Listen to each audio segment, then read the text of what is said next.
Persyarikatan Muhammadiyah siap menerima putusan itu dan juga kita implementasikan. Baik, saya kira demikian dari sambutan singkat dan sedikit terkait dengan manhaj itu, manhaj tarjih Muhammadiyah. Mari kita menyimak apa yang disampaikan oleh Ustazuna Muhammad Ratib Mudakir, PhD. Dengan mari kita buka pengajian tarjih pertama pada tahun 2024 ini dengan bersama-sama membaca basmalah. Bismillahirrahmanirrahim. Ya. Assalamualaikum warahmatullahi wabarakatuh. Waalaikumsalam warahmatullahi wabarakatuh. Syukran jazakumullah khairan katsiran Ustaz atas sambutan dan juga membuka pada acara pengajian pada malam hari ini. Inilah rangkaian pembukaan pengajian. Selanjutnya kami akan alihkan kepada moderator. Insyaallah pada malam hari ini akan dimoderatori oleh Ustaz Mu'tasim Billah, LCMH. Beliau pengurus Majelis Tarjih dan Tajdid pimpinan wilayah Muhammadiyah Sulawesi Selatan. Namun sebelumnya kami izin menyampaikan bahwa audio kami nonaktifkan sementara waktu. Insyaallah akan kami buka pada sesi tanya jawab sebentar. Dan insyaallah itu pula akan dikirimkan link absensi, ya, presensi pada sesi tanya jawab sebentar. Syukron lakum wa barakallahu bikum. Kami akhiri. Nasrun minallah wa fatahun qarib wa basyirul mu'minin. Assalamualaikum warahmatullahi wabarakatuh. Waalaikumsalam warahmatullahi wabarakatuh. Ya. Bismillahirrahmanirrahim. Alhamdulillahirabbil alamin wa bihi nasta'inu ala umurid dunya waddin. Wassalatu wassalamu ala nabiyyina Muhammad wa ala alihi wa ashabihi ajma'in. Amma ba'd. Yang kita hormati dan muliakan Ayahanda kita, Wakil Ketua Pimpinan Wilayah Muhammadiyah Sulawesi Selatan yang utamanya membidangi Majelis Tarjih dan Tajdid Pimpinan Wilayah Muhammadiyah Sulawesi Selatan, Dr. Kiai Haji Abbas Bacomiro LCMA, dan juga kepada Wakil Ketua Majelis Tarjih dan Tajdid Pimpinan Wilayah Muhammadiyah Sulawesi Selatan, Ayahanda Dr. Abduh Jayatun MAG. Dan alhamdulillah pada kesempatan kali ini kita akan dibersamai oleh narasumber kita dari Sekretaris Majelis Tarjih dan Tajdid Pimpinan Pusat Muhammadiyah, Al-Ustadz Muhammad Rafiq Muzakir, LCMA, PhD. Pertama, mari kita mengucapkan puji dan syukur kita kepada Allah Subhanahu wa Ta'ala karena alhamdulillah setelah pelantikan ya daripada Majelis Tarjih dan Tajdid Pimpinan Wilayah Muhammadiyah Sulawesi Selatan yang diketuai oleh Profesor Kasim Salenda yang qadarullah masya'a fa'al. Beliau saat ini masih berada dalam proses penyembuhan. Kita doakan semoga beliau segera diberikan kesehatan yang sempurna seperti sedia kala dan bisa aktif kembali di Majelis Tarjih membersamai kita semua. Dan pada kesempatan kali ini ya insya Allah kita juga akan membahas ya sebagaimana yang telah disampaikan adalah tentang Islam, sains dan peradaban ya seperti itu. Yang kedua, salawat dan salam kita haturkan kepada baginda Nabiullah Muhammad sallallahu alaihi wasallam, nabi yang menjadi uswatun hasanah, nabi yang menjadi role model dan juga contoh bagi kita semua dalam membina hubungan kepada Allah dan juga kepada sesama manusia. Hadirin dan hadirat yang berbahagia, sebagaimana yang ditegaskan di awal tadi bahwa ini adalah pengajian tarjih perdana ya setelah pelantikan Majelis Tarjih dan Tajdid Pimpinan Wilayah Muhammadiyah Sulawesi Selatan, dan insya Allah akan direncanakan pengajian ini akan berlangsung secara rutin setiap bulan. Adapun tema kita pada kesempatan kali ini yaitu mengenai Islam, sains dan peradaban, yang mana kami mukaddimahi terlebih dahulu bahwasanya kita ketahui Islam tidak pernah menafikan sama sekali terhadap perkembangan ilmu pengetahuan dan sains. Tidak seperti mungkin agama-agama yang lain yang kemudian mengatur ya para ilmuwan-ilmuwan seperti bagaimana misalnya Galileo Galilei yang kemudian dihukum oleh pihak otoritas agama tertentu, tapi alhamdulillah Islam sepanjang masanya tidak pernah melakukan hal-hal seperti itu. Justru sebaliknya yang kita lihat ya yang terjadi justru Islam sangat mendukung perkembangan daripada Islam dan sains. Kita lihat misalnya puncak daripada yang kita sebut dengan the golden age of Islam yang terjadi pada masa dinasti Abbasiyah pada Khalifah Al-Ma'mun pada tahun 813 Masehi. Disitulah terjadi geliat ilmu yang sangat luar biasa, dan itu tidak hanya di Baghdad saja, tapi juga ketika itu terjadi juga di wilayah Cordova ya, atau di wilayah Spanyol yang ketika itu dikuasai oleh dinasti Bani Umayyah. Walaupun pada akhirnya kita ketahui bersama bahwa sahnya pada tahun 1200-an ya, kita harus menelan pil pahit ya, kemudian Baitul Hikmah yang telah didirikan selama berabad-abad harus runtuh, dan kemudian kita harus memasang kembali ya puing-puing peradaban kita yang sudah maju, dan sekarang kita kembali pada era kebangkitan tersebut. Dan itu terlihat Bapak Ibu sekalian dari berdirinya Muhammadiyah pada 1912 oleh Kiai Haji Ahmad Dahlan, yang memiliki 4 spirit utama, yaitu adalah spirit aktif beramal soleh dengan bentuk amaliyah yang berumur panjang, dan yang kedua adalah spirit amar ma'ruf nahi mungkar, terutama dalam memberantas ya kebodohan, dan ketiga adalah spirit sebagai pembelajar ya yang tekun dan gigih, dan yang keempat yang menjadi spirit yang sangat luar biasa dari Kiai Haji Ahmad Dahlan adalah spiritnya yang selalu melakukan pembaharuan.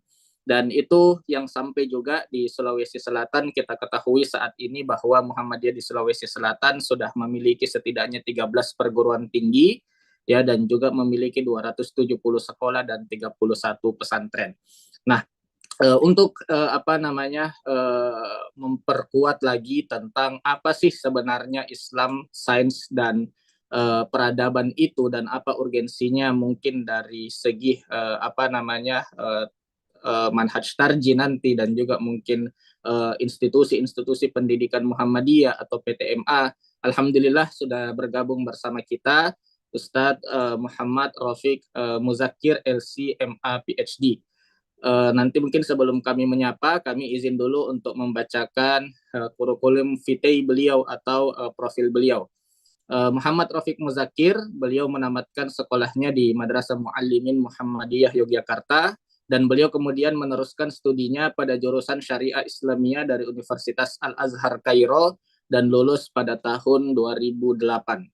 Beliau selanjutnya menempuh pendidikan master pada jurusan Kajian Timur Tengah di Universitas Gadjah Mada dan selesai pada tahun 2011. Ia kemudian memperoleh gelar doktor pada bidang Religious Studies di Arizona State University, Amerika Serikat pada tahun 2022 dengan disertasi berjudul Tradition and Modernity in the Ulama's Discourse on Usurpation of Power. Ya, studinya di Amerika Serikat dibiayai penuh oleh Fulbright Dikti dan Arizona State University. Beliau menyelesaikan studi doktornya selama 4 tahun 8 bulan. Dan ketika di Mesir, beliau juga pernah mewakili Indonesia dalam Muaskar Syabab Dauli, ya, atau perkemahan pemuda internasional yang diadakan oleh Kementerian Urusan Kepemudaan Mesir pada tahun 2006. Pada tahun 2015, beliau terpilih untuk mengikuti Muslim Exchange Program yang diadakan Kementerian Luar Negeri dan Perdagangan Australia, dan pada tahun 2018 beliau mengikuti Summer School yang diadakan oleh International Institute of Islamic Thought di Virginia, Amerika Serikat. Nah, sejak tahun 2012, Ustadz Rafiq mengajar pada program studi hubungan internasional di Universitas Muhammadiyah Yogyakarta, dan juga di Pendidikan Ulama Tarjih Muhammadiyah di Yogyakarta.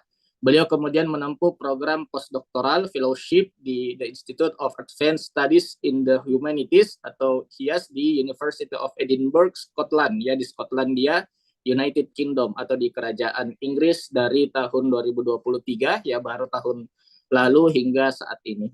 Ya, adapun karya-karya beliau, ya, karyanya berupa buku yang telah terbit, antara lain Dekolonisasi Metodologi Kritis Studi Islam dan Humaniora yang diterbitkan oleh Bentala pada tahun 2022, dan beliau juga memiliki buku yang terbaru dan berkaitan erat dengan dengan kajian kita pada hari ini, yaitu adalah Integrasi Studi Islam, Sains dan Sosial Humaniora Perguruan Tinggi, Paradigma dan Implementasinya. Selain mengajar, beliau saat ini di kampus yaitu Universitas Muhammadiyah Yogyakarta diberi amanah juga sebagai Ketua Center of Integrative Science and Islamic Civilization, dan di Perserikatan Muhammadiyah beliau diamanahkan sebagai Sekretaris Majelis Tarjih dan Tajdid Pimpinan Pusat Muhammadiyah. dan beliau juga pernah menjadi ketua pimpinan cabang Istimewa Muhammadiyah di Amerika Serikat. Mungkin kita sapa terlebih dahulu Ustadz Rafiq. Assalamualaikum Ustadz. Waalaikumsalam warahmatullahi wabarakatuh. Masya Allah, ahlan wa sahlan. Sekarang 12:30 Ustadz ya di Edinburgh ya. Ya, ya. Alhamdulillah, ahlan wa marhaban Ustadz. Ya, insyaallah Ustadz kami berikan waktu kepada Ustadz Rafiq untuk menyampaikan dengan panjang lebar. Nanti setelah itu kita akan masuk kepada sesi tanya jawab. Kepada hadirin dan hadirat nanti yang hendak bertanya, kami persilahkan untuk raise hand ya, untuk mengacungkan tangannya untuk nanti kami arahkan untuk bertanya. Mungkin untuk tidak memperlama waktu, Ustadz Rafiq, kami persilahkan. Terima kasih Adinda Ustadz Mu'tasim Billah. Assalamualaikum warahmatullahi wabarakatuh. Waalaikumsalam warahmatullahi wabarakatuh. Alhamdulillahirabbil alamin wa bihi nasta'inu ala umurid dunya waddin. Wassalatu wassalamu ala asyrafil anbiya'i wal mursalin nabiyina Muhammadin wa ala alihi wa ashabihi wa man sara ala nahjihi ila yaumiddin. Amma ba'du. Yang sama-sama kita hormati Ustadz Dr. Kiai Haji Abbas Baco, LCMA, Wakil Ketua Pimpinan Wilayah Muhammadiyah Sulawesi Selatan, khususnya yang membidangi ketarjihan. Yang sama-sama kita hormati Ustadz Dr. Jayatun, Wakil Ketua Majelis Tarjih dan Tajdid, PWM Sulsel. Tadi juga disebutkan di awal bahwa ketua kita, Ketua MTT, Ustadz Profesor Dr. Kasim Salendra sedang sakit. Sekali lagi sama-sama kita doakan mudah-mudahan Allah segera berikan kesehatan dan mudah-mudahan bisa segera kembali beraktivitas menggerakkan kegiatan-kegiatan majelis tarjih. Amin ya rabbal alamin.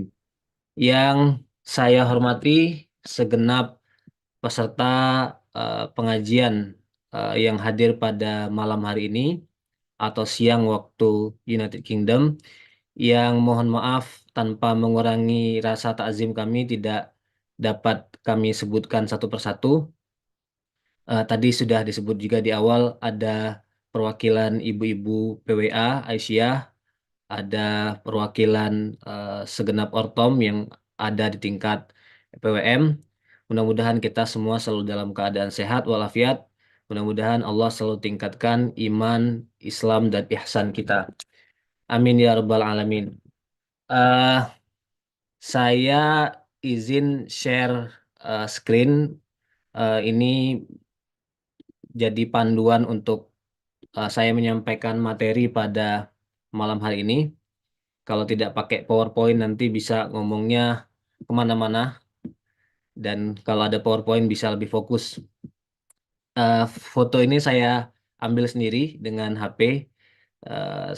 Ini satu kawasan di kota Edinburgh di United Kingdom. Jadi ini kawasan yang sangat sentral di kota Edinburgh. Di sebelah kiri itu ada satu masjid yang cukup besar. Dihadiri kalau sholat Jumat ya ratusan lah, 300-an orang gitu. Jadi kota Edinburgh ini sebenarnya ya kota yang tidak terlalu besar, tapi jumlah muslimnya sudah sangat signifikan. Jadi Bapak Ibu bayangkan satu kota sudah memiliki 17 masjid gitu. Itu menunjukkan bahwa perkembangan Islam di Eropa sangat signifikan dan bahkan sangat fenomenal gitu.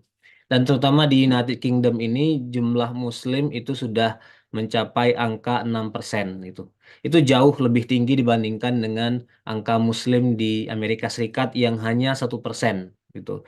Dulu saya tinggal di kota namanya Tempe di Arizona. Di satu kota itu hanya ada 2 masjid. Jadi kalau mau ke masjid ya tidak jalan kaki seperti kita di Indonesia. Jadi harus berkendaraan dulu gitu. Nah, di sini ada 17 itu. Jadi menunjukkan bahwa ada dinamika yang patut kita syukuri mengenai perkembangan Islam. Oke, Islam, sains, dan peradaban, dan terutama saya akan memberikan penekanan pada agenda dan peran Muhammadiyah terkait dengan sains. Ini ada 3 garis besar materi yang akan saya sampaikan. Yang pertama, saya mungkin ya sekedar menggarisbawahi atau mengingatkan kita semua apa yang menjadi agenda bersama kita terkait sains. Dan agenda ini ya tidak peduli kita ada di bagian mana di Muhammadiyah, apakah di Ortom, apakah di Majelis Tarji, di Majelis Dikti, ada di tingkat ranting atau di tingkat pusat. Ini menjadi tanggung jawab kita bersama-sama. Dan ini semuanya bersifat praktikal gitu. Yang kedua, nah karena ini pengajian Majelis Tarjih, ini tugas khusus Majelis Tarjih gitu. Saya menyebutnya maaf ini ya istilah agak spesifik, agenda epistemik. Jadi agenda yang bersifatnya pemikiran.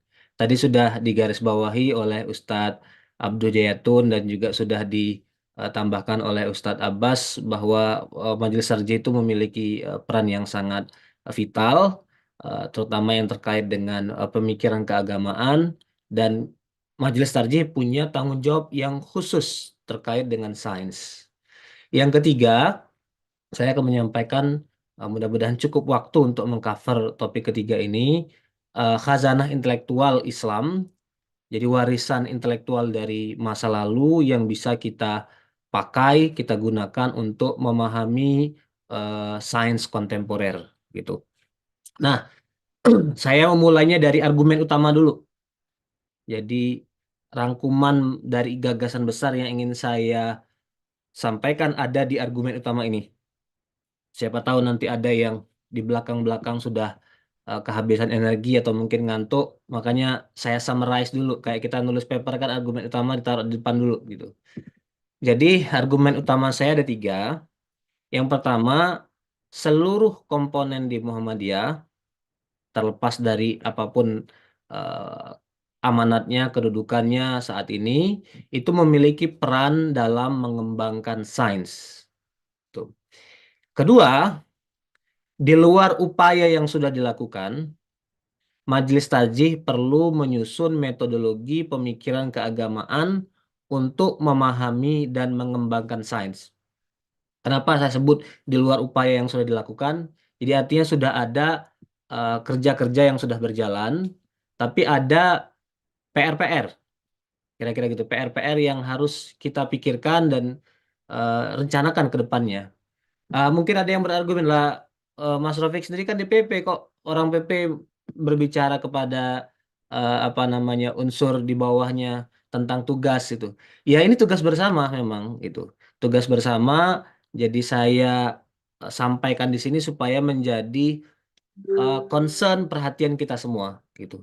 Nah, Majelis Tarjih tadi tugasnya adalah menyediakan panduan keagamaan. Dalam hal ini perlu menyusun metodologi pemikiran keagamaan untuk memahami dan mengembangkan sains. Atau begini, supaya lebih mudah diingat, kita bisa menyebutnya mengembangkan teologi sains itu.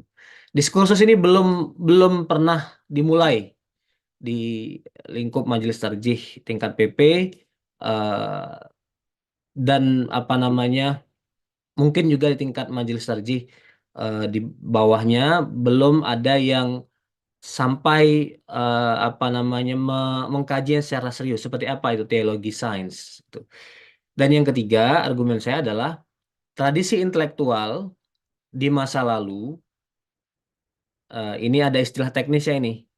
Nggak apa-apa ya, saya menggunakan istilah-istilah teknis itu supaya kita mulai pelan-pelan akrab gitu dengan istilah itu.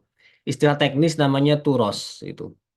Turos itu pakai sa, tapi kalau menulisnya dalam bahasa Indonesia saya biasa langsung pakai s saja, turos itu.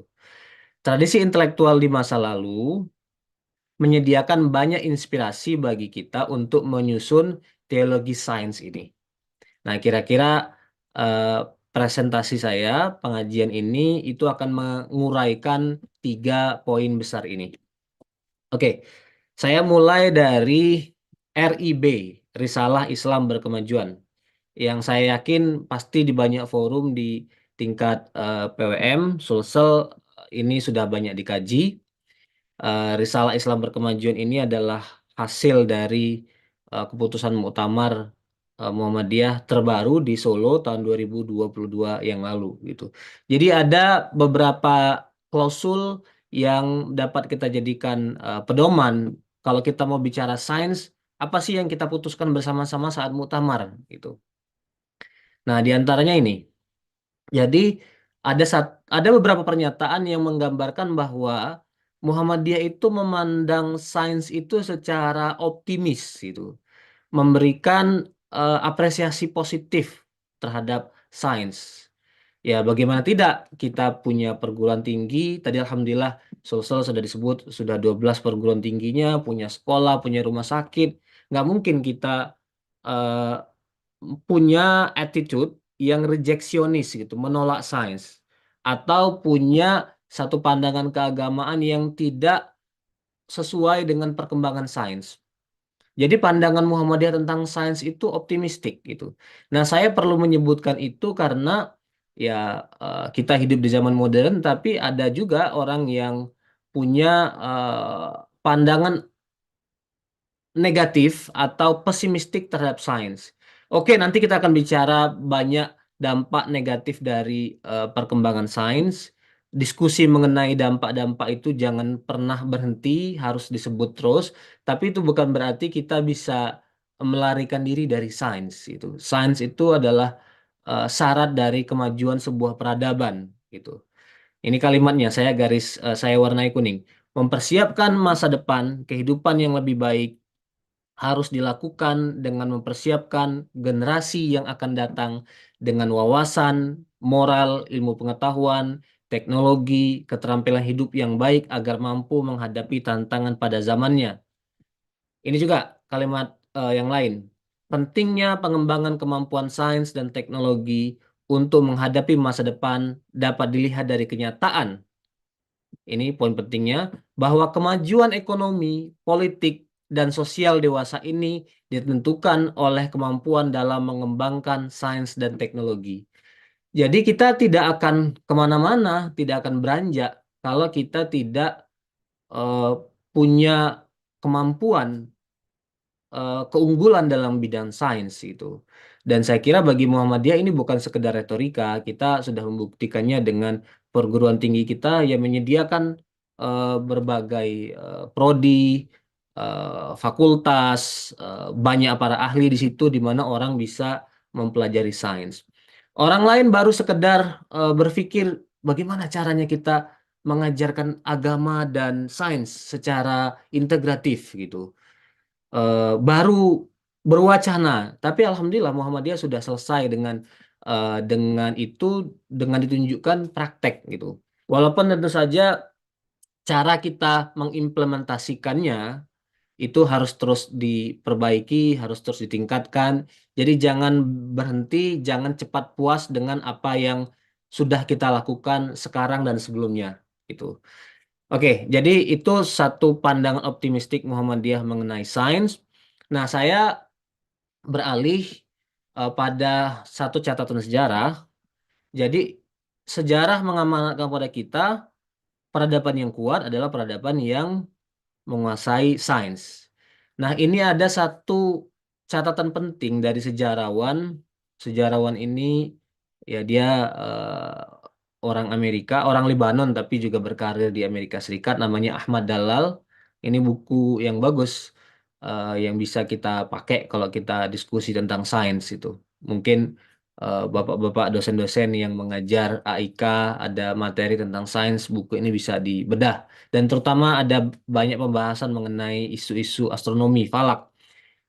Tadi mungkin sudah disebut belum oleh Ustadz Mutasim, kami tentu saja di MTTPP berbangga bahwa di UM Makassar sekarang, Unmu Makassar sudah berdiri observatorium gitu. Itu suatu capaian yang membanggakan kita semua. Nah, kata Ahmad Dalal, saya bacakan pernyataan dalam bahasa Indonesia. Sains dalam masyarakat Muslim di abad pertengahan dipraktekkan dalam skala yang belum pernah terjadi sebelumnya, atau bahkan belum pernah terjadi dalam sejarah manusia kontemporer. Jadi begini, kalimat ini artinya bahwa eh, kesaintifikan masyarakat Muslim di zaman lalu itu jauh melampaui masyarakat manapun dalam sejarah manusia atau bahkan dibandingkan dengan masyarakat kita hari ini gitu. Jadi peradaban Islam itu memproduksi pengetahuan yang secara kuantitatif itu banyak dan secara kualitatif dia unggul gitu. Nah, yang sayang sekali yang tersisa dalam memori kita itu sedikit sekali gitu dari capaian-capaian masa lalu itu. Ya terus terang ini juga otokritik bagi kita semua kalau kita bicara tentang turos atau tradisi masa lalu itu hanya identik dengan ilmu al-ulum asy-syar'iyyah gitu. Ya masih seputar fikih usul fikih, tasawuf, kalam, tafsir. Padahal eh, sejarah peradaban Islam itu memproduksi karya-karya tulis yang jauh melampaui bidang-bidang itu, gitu.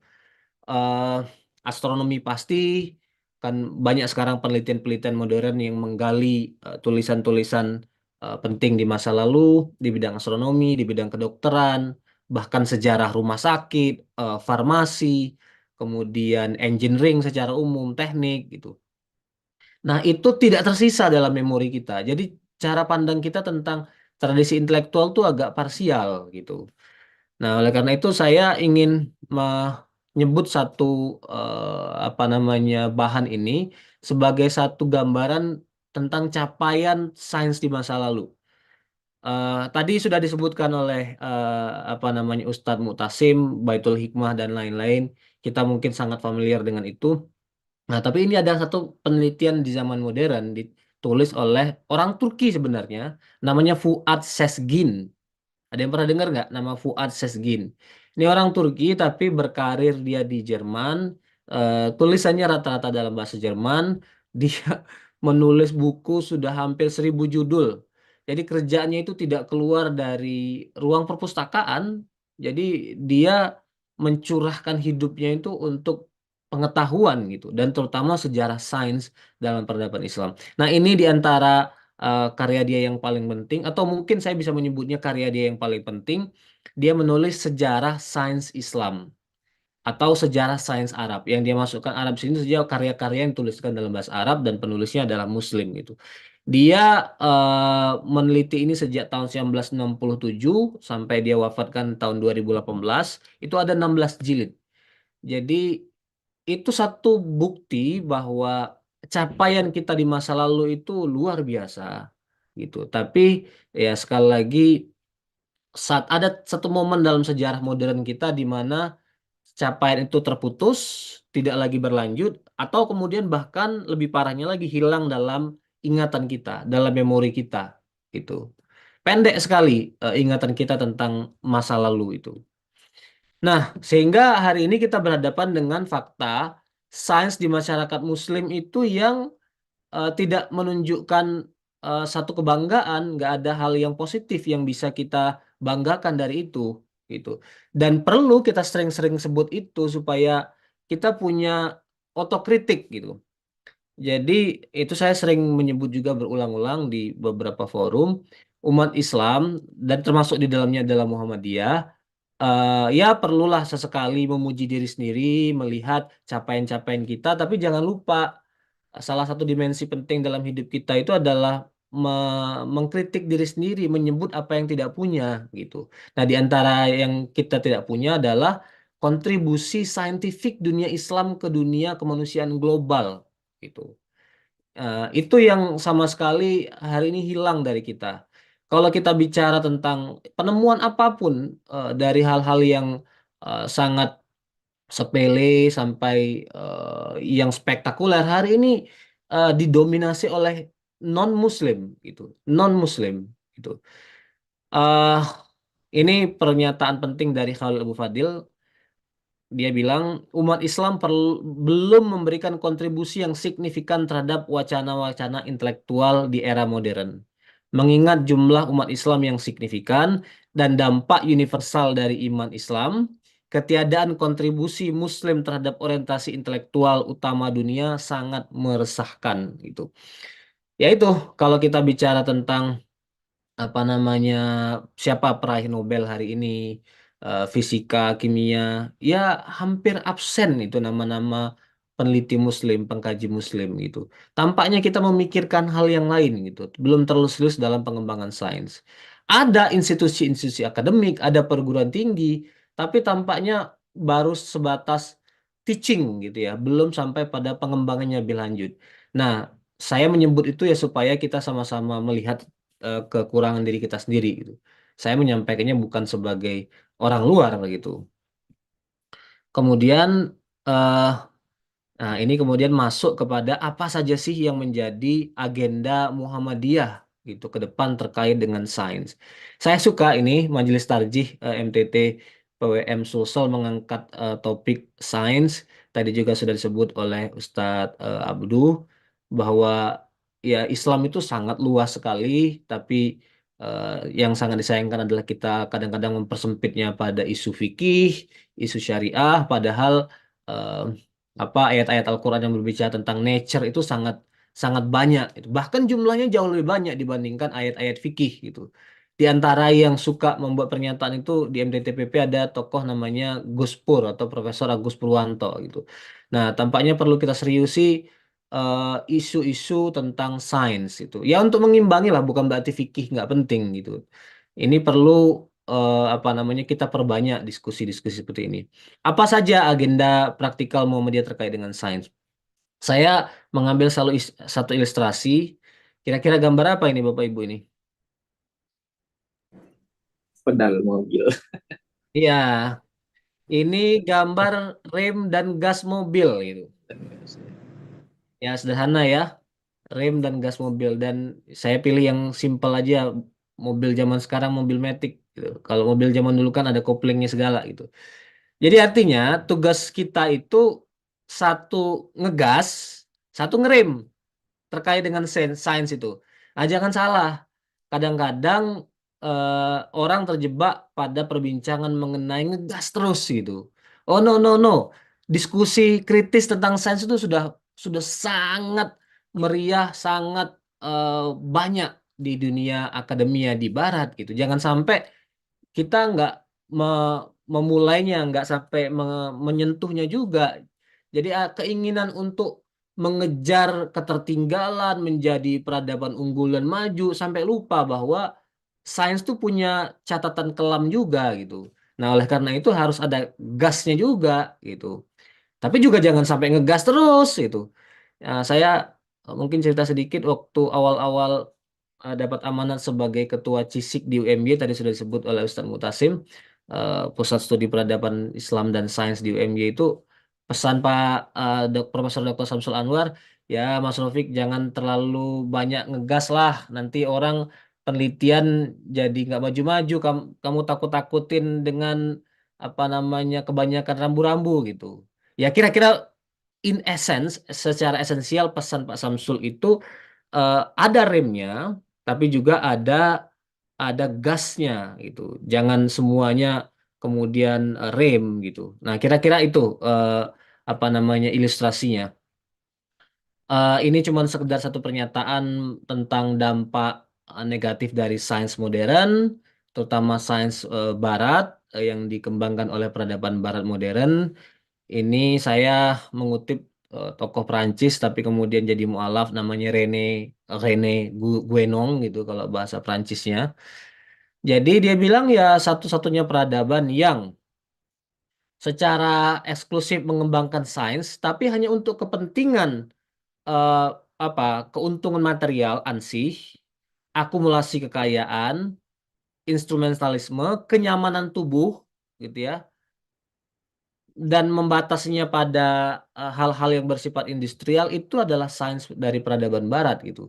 Jadi sains dari peradaban barat itu diputus dari diskursus tentang teologi, tentang Tuhan, tentang spiritualitas. Nah, itulah kenapa rem itu perlu kita pasang di mobil kita ini. Gitu. Oke, apa saja yang masuk kategori gas, masuk kategori rem, itu istilah yang supaya mudah aja kita ingat. Eh, Bahasa lainnya, apa saja tindakan-tindakan akseleratif yang perlu kita lakukan? Pertama, kita perlu di Muhammadiyah membuat peta pengembangan sains ke depan.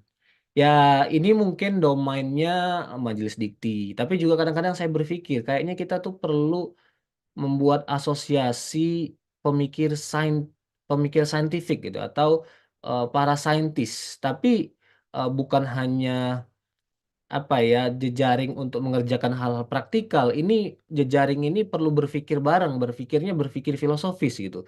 Sains ke depan kita itu perlunya berjalan ke arah mana, dan apa saja yang akan kita capai di kemudian hari di bidang artificial intelligence, apa yang akan kita lakukan, apa yang akan kita kembangkan lagi di bidang apa namanya, komunikasi, teknologi komunikasi, di bidang apa namanya, alat-alat perang katakanlah, karena UAD kan mengembangkan rudal itu.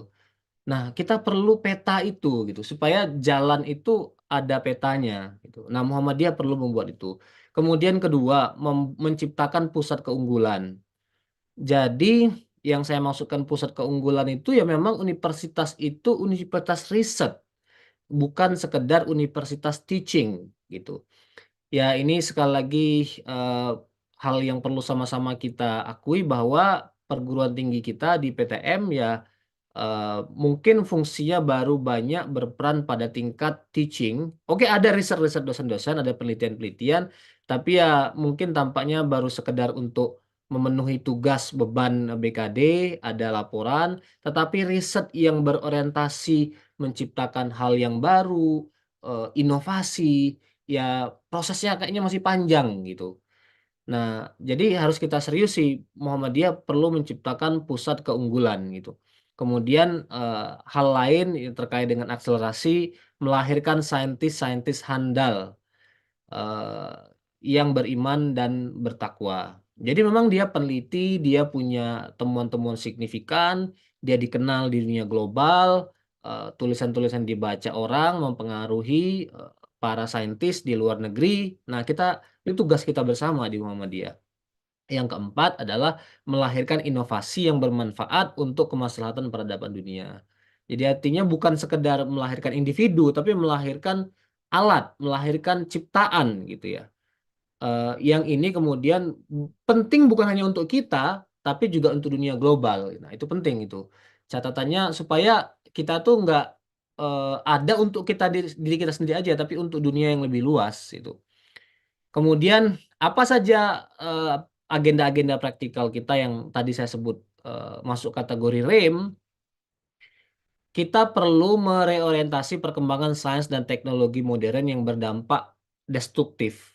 Jadi sains itu juga perlu dilihat secara kritikal, perkembangannya dalam sejarah itu sudah salah jalan, salah arah, basis etikanya diputus oleh peradaban barat gitu. Dan dampaknya bukan hanya peradaban barat sendiri, tapi dampaknya menjadi global, termasuk dalam kenyataan sehari-hari kita itu sangat mencolok gitu. Di Kalau kita bicara sains, tolong jangan sampai lupa kita diskusi juga misalnya bagaimana menanggulangi dampak penggunaan gadget yang terlalu banyak dalam keluarga, dampak gadget bagi psikologi anak-anak misalnya. Itu juga diskursus tentang sains juga gitu. Kemudian artificial intelligence. Oh, itu luar biasa. Perkembangannya dahsyat sekali melalui ChatGPT, melalui berbagai software-software yang kemudian menjadi jalan pintas orang dalam belajar gitu. Ya, kalau mau diakur secara jujur di dunia perguruan tinggi kita juga tidak terlepas dari praktek-praktek kayak gini gitu. Jadi orang kemudian mengandalkan software untuk berpikir, untuk belajar, atau bahkan untuk memproduksi sebuah karya gitu. Nah, itu kontradiktif. Islam itu menghargai pengetahuan sebagai proses panjang. Kan al-ilmu itu salah satu definisinya adalah idrok, itu kan comprehension. Jadi ada proses untuk mengetahui gitu. Kalau Imam Syafi'i sendiri kan menyebut salah satu pesannya dia itu apa namanya, lantanalul ilma illa bisittah kan. Salah satunya dari sita itu adalah ijtihadun gitu.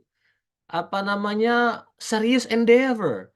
Jadi bloody hard gitu. Belajar tuh harus bersusah payah, bertungkus lumus itu kalau bahasa Buya Syafi'i Ma'arif gitu. Jadi nggak bisa dengan sekedar masukkan klik di ChatGPT jadi barang itu kemudian dipublikasikan. Itu bukan kayak gitu proses knowledge acquisition itu bukan kayak gitu gitu. Itu jauh bertentangan dengan pesan Imam Syafi'i. Nah, ini juga diskusi tentang sains yang harus muncul dalam ruang kita gitu. Artificial intelligence yang menghambat kreativitas atau bahkan menghentikan proses belajar secara alami. Yang lain-lain bisa kita tambahkan kerusakan lingkungan dan alam itu. Listnya bisa terus bertambah. Jadi tugas kita itu ada yang sifatnya akselerasi, ada yang sifatnya suspensi. Ini tugas bersama sekali lagi. Dan tugas bersama ini melibatkan semua pihak. Dan oke, hal selanjutnya yang pokok bahwa pengembangan sains itu juga terkait dengan banyak hal, tata kelola kelembagaan sains yang baik. Jadi ya bagaimana kita mengatur struktur universitas supaya riset itu produktif dan kontributif gitu ya. Di mana lembaga riset? Termasuk juga mengatur bagaimana dosen di samping dia bisa mengajar, tapi juga bisa riset secara produktif gitu. Harus seimbang. Di sekolah juga begitu. Bagaimana pengajaran kita kepada anak-anak di samping mereka menghafal, tentu saja itu nggak bisa dilepaskan, tapi juga mereka punya imajinasi tentang sains gitu. Gimana kita menstimulasinya? Jadi diskusi tentang sains tuh meliputi juga diskusi tentang bagaimana membuat tata kelola gitu, termasuk juga membuat standar akademik yang ketat. Jadi jangan jangan sembarangan, jangan ngawur-ngawur. Kalau kita bicara sains harus punya lab yang bagus, yang memadai, yang ditunjang pendanaan yang baik juga gitu. Nah, juga yang tidak kalah pentingnya adalah kalau kita ingin memajukan sains harus ada landasan berpikir Islaminya gitu. Atau saya menyebutkan istilahnya tadi harus ada paradigma teologisnya, harus ada teologi sainsnya. Jadi jangan sampai kita memandang sains dengan cara yang keliru, akhirnya ternyata penghambat dari kemajuan sains itu adalah cara pandang kita itu sendiri gitu. Al ilmu mahjubun bil mandur gitu, kira-kira gitu ya. Jadi sains itu terhalangi oleh paradigma kita yang salah dalam memandang sains itu. Nah, itu apa namanya terkait dengan apa yang dimensi-dimensi yang berhubungan dengan pengembangan sains. Oke, saya sekarang ingin berpindah kepada isu yang lebih spesifik, peran kita di Majelis Tarjih. Walaupun ini pengajiannya umum, tapi saya yakin dihadiri oleh banyak ulama tarjih PWM Sulsel, mungkin juga dari luar Sulsel. Ini yang menjadi tanggung jawab spesifik kita di Majelis Tarjih gitu. Yang saya mengklasifikasikannya secara sederhana aja, cuma dua, tapi juga semuanya punya turunan sendiri-sendiri. Yang pertama, diskursus kita dalam apa ya keagamaan itu harus membangun etos saintifik gitu, membangun etos saintifik. Jadi kalau di tingkat PP, alhamdulillah kita sudah punya dua paling tidak ya saluran program gitu. Bagi kita inilah di sini kita memompa nalar saintifik itu di sini gitu. Yang pertama dalam produk kita tafsir At-Tanwir. Dan memang harapan kita tafsir At-Tanwir ini ada dimensi pembaharuannya. Jadi orang membaca tafsir At-Tanwir itu satu dia dapat pencerahan spiritualitas, mendorong orang untuk taat beragama, taat beribadah, apa namanya hubungan baik, muamalah, ada etos muamalah, tapi juga orang baca tafsir At-Tanwir itu memberi inspirasi saintifik gitu. Kita baca ayat-ayat yang terkait dengan nature, tentang alam, tafsir At-Tanwir bisa mengelaborasinya, menjelaskan hal-hal yang saintifik terkait dengan itu gitu. Saya menyebutkan satu contoh misalnya ketika tafsir At-Tanwir menjelaskan tentang ayat mengenai ba'udoh gitu ya, tentang nyamuk. Innallaha la yastahi ay yadriba mathalan ma ba'udotan. Kita ba'udoh kan? Ba'udoh itu nyamuk. Kenapa Al-Qur'an memilih tak marbutoh meletakkan ba'udoh? Kenapa nggak ba'ud itu? Nah, ternyata itu ada rahasia saintifiknya yang rasa saintifik itu tidak muncul dalam penjelasan tafsir-tafsir klasik karena tradisi riset empirik itu belum terlalu kuat pada masa lalu atau belum ada yang secara spesifik menaruh perhatian pada nyamuk. Tapi hari ini kita punya banyak data bahwa yang menyedot apa namanya darah manusia itu adalah nyamuk perempuan gitu. Dan nyamuk perempuan itu adalah nyamuk yang berkuasa dalam koloninya. Jadi ada penjelasan saintifiknya. Ya, jadi artinya apa? Etos saintifik itu dibangun dari wacana keagamaan kita. Gitu. Bapak Ibu yang berceramah, yang khutbah Jumat, yang mengisi pengajian, ya harus memastikan benar gitu. Cara ceramahnya, cara pengajiannya tidak bertentangan dengan sains modern. Dan bukan hanya itu, kalau bisa mendorong orang supaya berpikir saintifik, memajukan ilmu pengetahuan gitu. Ya walaupun tentu saja pengemasannya harus kontekstual, ketika berhadapan dengan ya masyarakat ranting ya jelaskanlah sesederhana mungkin dengan bahasa yang apa namanya yang khatibun nas ala qadri ukulihim, kira-kira begitu. Nah, itu yang pertama. Yang kedua, etos saintifik kita bangun dalam satu program, tadi sudah disebut oleh Ustadz Dr. Abbas, itu dalam kalender Hijriah Global gitu.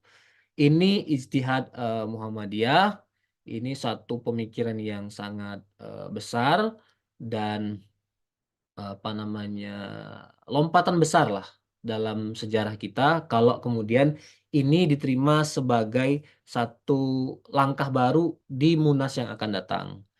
Tadi Ustadz Abbas Bacu sudah menyampaikan bahwa bulan Februari nanti akan ada Musyawarah Nasional Tarjih di Pekalongan bertepatan dengan 100 tahun Majelis Tarjih Muhammadiyah.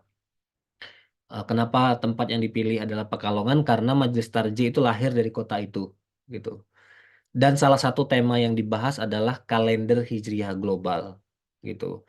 Saya tidak perlu panjang berbicara tentang ini karena nanti juga akan ada satu seminar dan sosialisasi yang saya yakin sudah dipersiapkan dengan baik dari segi teknis dan bahannya di Universitas Muhammadiyah Makassar. Waktunya tanggalnya kalau nggak salah tanggal 27 sampai tanggal 28 di bulan ini gitu.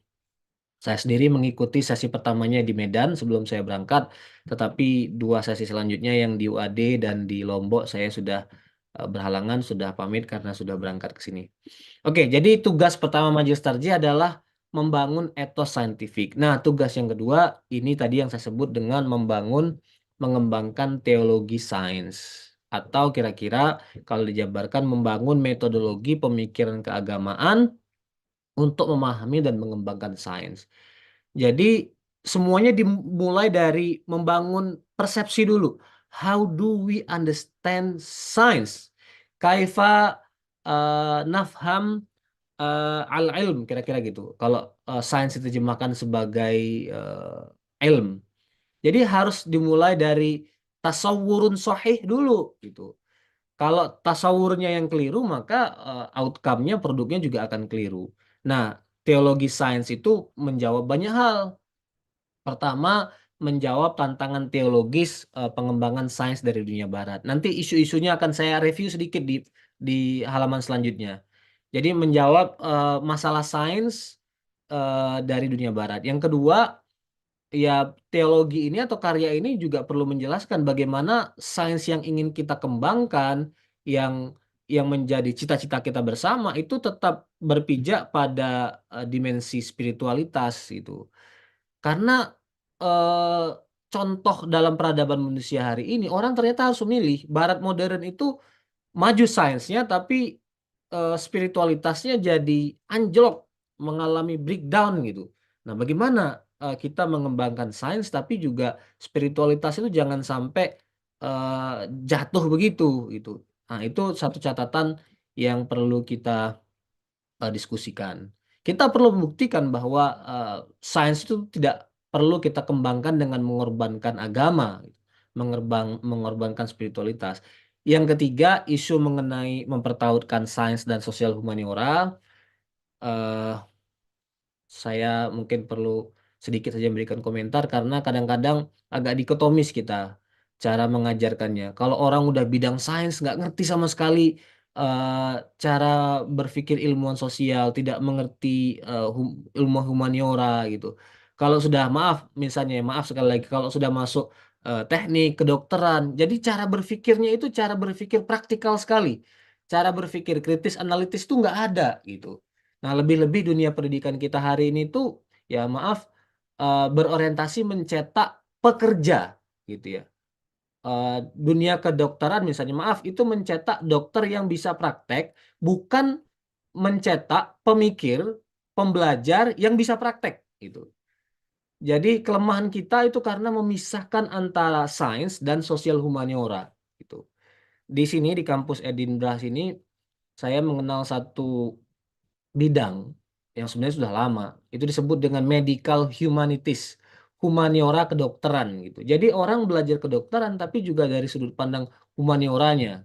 Kebetulan saya mendengarkan presentasi dari teman saya orang India tentang bagaimana sejarah kedokteran itu ternyata sangat apa ya banyak korbannya. Kedokteran modern itu memakan banyak korban, apa namanya korban nyawa maksudnya ketika disampaikan kepada masyarakat non-barat. Nah, itu diskusi yang panjang sekali, tapi yang ingin saya sampaikan adalah teologi sains itu jangan membuat cara berpikir kita split, terputus-putus. Ya, ilmu itu menyatu, ilmu itu takamul gitu.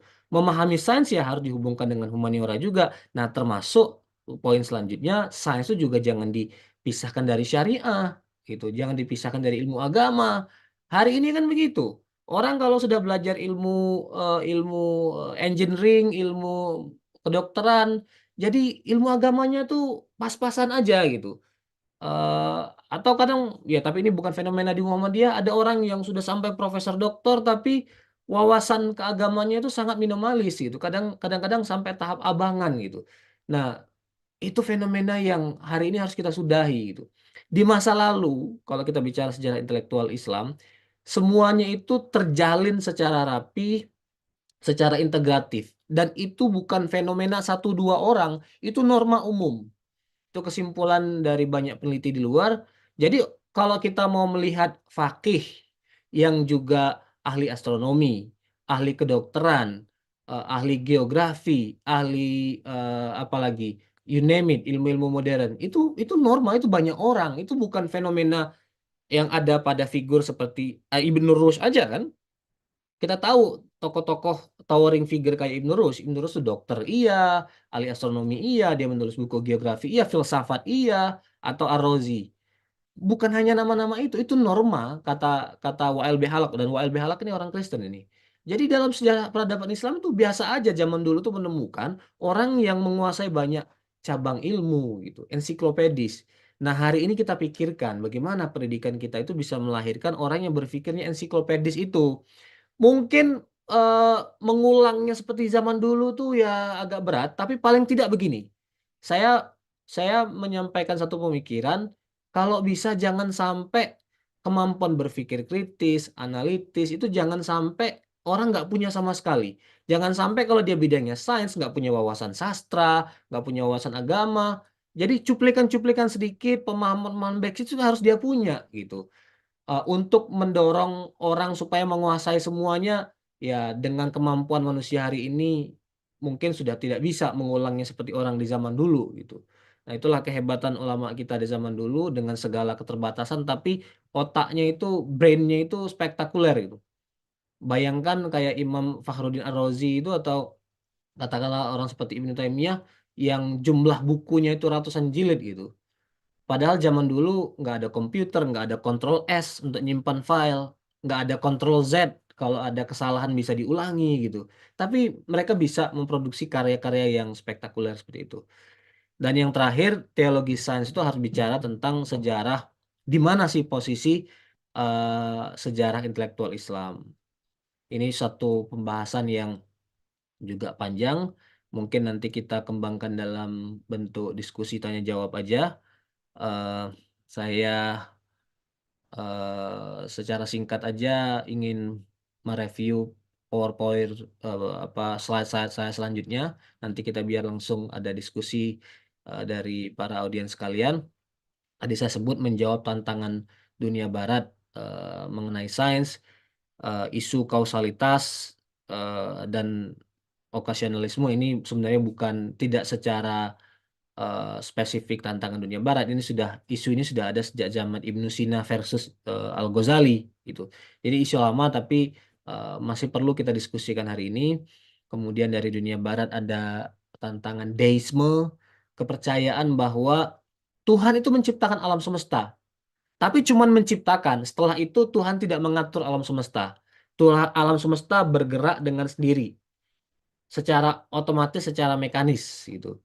Nah, itu satu paham filsafat di barat dan banyak pengikutnya. Inilah yang membuat orang hari ini percaya pada Tuhan tapi nggak percaya pada agama.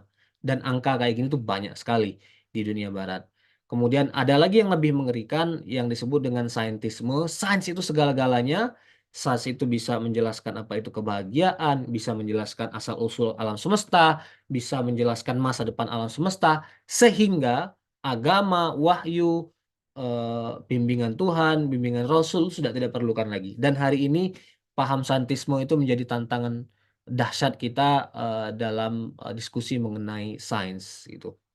Jadi ini yang perlu kita tulis bersama, jawab bersama dalam teologi sains tadi.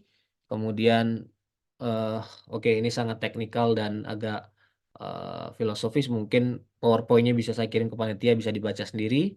Masalah kausalitas dan kosmologi. Ini respon Abu Hamid Al-Ghazali. Ini sudah saya sampaikan tadi argumennya. Hari ini pembelajaran sains kita baik di PTN, apalagi di PTN, terlepas dari basis metafisika atau teologisnya. Jadi orang belajar sains tapi nggak punya basis filsafatnya, nggak punya basis humanioranya. Jadi belajar sains itu hanya untuk menjadi praktisi. Itu yang saya bilang tadi. Bukan ilmuwan yang berwawasan luas dan memiliki kemampuan analitis. Dunia pendidikan kita mencetak pekerja, bukan pemikir yang bisa bekerja. Sudah saya jelaskan tadi apa itu deisme, ini saintisme. Saya menulis satu karya, tadi sudah disebutkan oleh Ustadz Mutasim, judulnya Integrasi Studi Islam, Sains dan Sosial Humaniora di Perguruan Tinggi. Saya mereview pemikiran 8 orang ini, Ibnu Sina, Abu Hamid Al-Ghazali, Ibnu Rushd, Fakhruddin Ar-Razi, Ibnu Taimiyah, Muhammad Abduh, Fazlur Rahman, Ziauddin Sardar, dan isu-isu yang lainnya. Bagaimana cara kita secara implementatif lah, secara teknis mempertautkan antara studi Islam, sains, dan sosial humaniora. Mungkin itu sebagai bahan awal dari saya untuk mengawalinya. Nanti silahkan Bapak Ibu memberikan tambahan informasi, berikan tambahan perspektif untuk memperkaya pengajian kita pada malam hari ini. Saya cukupkan sekian, saya kembalikan kepada moderator Ustadz Mutasim. Assalamualaikum warahmatullahi wabarakatuh. Waalaikumsalam warahmatullahi wabarakatuh. Terima kasih banyak Ustadz. Masya Allah penyampaian yang sangat luar biasa pada kesempatan kali ini.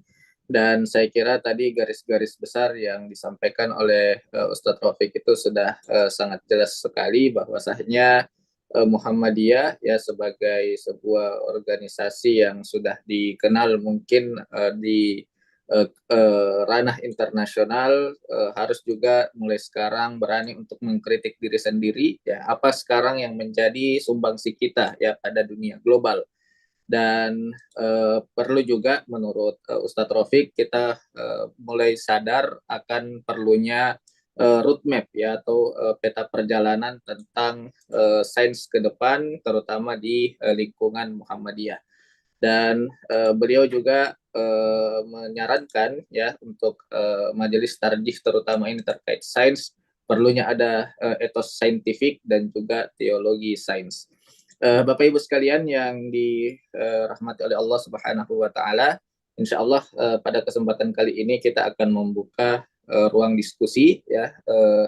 Mungkin one by one saja dulu, maksudnya setelah diskusi itu selesai oleh satu orang, nanti mungkin jika ada penanya berikutnya akan kita persilahkan. Nanti Bapak Ibu yang berkenan bertanya silahkan untuk melakukan raise hand. Ini alhamdulillah sudah ada satu yang resen, Ustadz Khairul Muslim ya dari Bengkulu. Beliau juga peserta ini Ustadz, Mufassir Muhammadiyah yang At-Tanwir. Kebetulan saya share ke sana juga dan beliau berkenan untuk mengikuti. Silakan Ustadz. Ya, terima kasih. Assalamualaikum warahmatullahi wabarakatuh. Waalaikumsalam warahmatullahi wabarakatuh. Ya, terima kasih diberi kesempatan. Saya harapkan pertanyaan saya itu saya yakin bisa dijawab oleh 8 paradigma yang belum sempat diuraikan oleh Ustadz Rafiq Muzakir ini ya. Saya mau tanya mengenai begini, etos saintifik Muslim dan partisipasi Muhammadiyah atau partisipasi umat Islam di dalam perkembangan sains. Saya ingin menyebutkan bahwa sains dan agama itu kalau lihat memang betul, kalau lihat tradisi sains kiblatnya itu barat, maka itu ibaratnya itu seperti minyak dengan air gitu. Minyak dengan air. Karena begini ya, misalnya preposisi kalimat saja. Kalau preposisi kalimat sains itu alam itu mencipta dirinya sendiri, tadi dikatakan begitu. Misalnya mendung menciptakan hujan, orang bekerja menciptakan rezeki, begitu. Kalau agama itu preposisinya semuanya Tuhan itu menjadi subjek kalimat, begitu. Jadi Tuhan menurunkan hujan, Tuhan memberi rezeki, dan semua kejadian-kejadian alam itu dalam agama itu Allah itu adalah subjek kalimat. Sementara di dalam sains itu subjek kalimat Allah itu ditiadakan terus terang. Kalau ingin meneliti, mengadakan riset sains, maka misalnya apa peranan Allah di dalam memberi rezeki saja itu nggak akan kelihatan. Karena yang kelihatan adalah orang pergi ke pasar mendapatkan uang. Itu. Jadi ini minyak dengan air saya melihat. Sehingga bagaimana membangun etos saintifik kalau bagaimana atau lebih khusus lagi bagaimana mengintegrasikan sains dengan agama. Kalau tabiatnya aja preposisinya berbeda. Yang kedua, paradigma keilmuan. Harap diketahui bahwa Islam itu peradaban ilmiah Islam itu berkembang di dalam payung paradigma Mu'tazilah. Saya kira Ustadz Rafiq ini bisa mengelaborasi jawaban ini. Cuma saya belum paham ini. Yang kita ketahui kan bahwa setelah Baghdad itu dihancurkan oleh Genghis Khan itu, maka kemudian peradaban ilmiah Islam itu hilang dan kemudian tergantikan dengan pandangan-pandangan yang teologis sangat kuat, lalu sains dalam tanda petik itu menjadi tersingkir. Nah, jadi Mu'tazilah di sini yang saya maksud adalah misalnya free will gitu. Free will itu menjadi satu atau qadariyah ya, bukan jabariyah. Itu menjadi satu epistem yang utama di dalam perkembangan sains ya. Artinya orang kalau mau meneliti itu telitilah kausalitas yang probabilistik di dalam alam, bukan takdir. Ini yang juga lalu menjadi constraint saya, bagaimana kita mengakurkan itu. Yang ketiga, partisipasi Muslim di dalam mengelaborasikan sains di dalam peradabannya itu ada 3 tahap saya melihat yang belum diuraikan oleh Ustadz Rafiq, yaitu di tahap paradigma, yaitu epistemologinya. Epistemologi sains Islam itu kayak apa? Apakah mau kembali ke Mu'tazilah? Yang kedua, proses di sini adalah riset. Riset itu kalau masih kita punya, sementara terus terang kalau mau riset itu ya agama preposisi Allah itu disingkirkan dulu. Kalau mau di laboratorium itu tidak ada peranan Tuhan di situ. Ini harus kita pahami ya. Kita sebagai research science itu sifatnya begitu. Kalau kita masih melihat Allah di dalam lab, itu nggak akan ketemu sainsnya gitu. Yang ketiga produk. Nah, yang paling mudah partisipasi Muslim di dalam elaborasi sains itu di produk. Dan produk ini tinggal beli. Itu. Jadi ini pertanyaan saya. Makasih. Baik, kami persilahkan mungkin Ustadz Rafiq langsung mungkin kita jawab 3 pertanyaan dari Ustadz Khairul ya, yang tentang kehadiran Tuhan dalam sains, paradigma teologis dalam perkembangan sains, dan juga peran Muslim terutama dalam epistemologis, proses, dan produk. Silakan. Ya, terima kasih Ustadz Khairul Muslim untuk pertanyaan-pertanyaan dan komentarnya yang sangat bagus dan mendalam, memperkaya diskusi kita pada malam hari ini. Saya setuju bahwa cara orang Barat menyajikan fenomena alam semesta itu sangat sekularistik, memotong agensi, memotong peran Tuhan di balik itu. Saya setuju itu. Dan kadang-kadang itu mempengaruhi cara kita berekspresi dalam bahasa Indonesia gitu. Dan itu sebenarnya bertolak belakang dengan cara Al-Quran menjelaskan tentang alam semesta gitu. Bahkan kan Al-Quran tuh hal yang paling sepele itu misalnya daun jatuh. Daun jatuh itu kan yang paling trivial, tapi Al-Quran bilang bahwa jatuhnya itu atas kehendak Allah gitu. Nah, itu saya kira perlu menjadi catatan kita bahwa jangan sampai terjebak pada cara berpikir yang kemudian menegasikan peran Tuhan gitu dalam pengelolaan alam semesta. Tapi sebenarnya begini, saya ingin menariknya kepada dimensi sejarah. Cara berpikir seperti itu ada pijakan historisnya dalam tradisi intelektual Islam. Ini satu argumen, silahkan Bapak Ibu nanti kan berikan komentar, karena pemikir Muslim itu banyak spektrumnya, banyak mazhabnya. Tadi saya menyebut secara singkat aja yang ini akan saya gambarkan, perdebatan antara Ibnu Sina dengan Al-Ghazali. Ibnu Sina itu Ibnu Sina dulu. Oh Ibnu ya. Sina dengan Al-Ghazali kemudian ditanggapi oleh Ibnu Rus. Ibnu Sina itu percaya pada sababiyah, pada perdebatan mengenai kausalitas. Kemudian dijawab oleh Imam Al-Ghazali yang itu dalam istilah akademik orang menyebutnya okasionalisme. Kausalitas itu begini. Semua terjadi sesuai dengan hukum sebab akibat. Itu hukum fisika, tetapi filosof seperti Ibnu Sina membawanya kepada diskusi mengenai metafisika. Itu. Jadi sebab itu pasti meniscayakan musabab gitu ya, pasti meniscayakan akibat gitu. Dan sebab paling awal itu adalah Allah.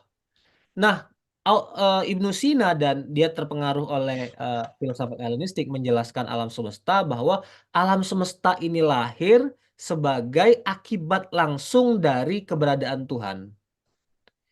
Di mana masalahnya dengan pandangan kayak gitu? Ya nggak masalah kalau kita menjelaskannya secara sederhana. Tetapi Ibnu Sina tidak menjelaskannya kayak gitu. Bagi Ibnu Sina, sebab itu meniscayakan musabab bahkan tanpa proses berkeinginan, bahkan tanpa proses memulai. Gitu ya.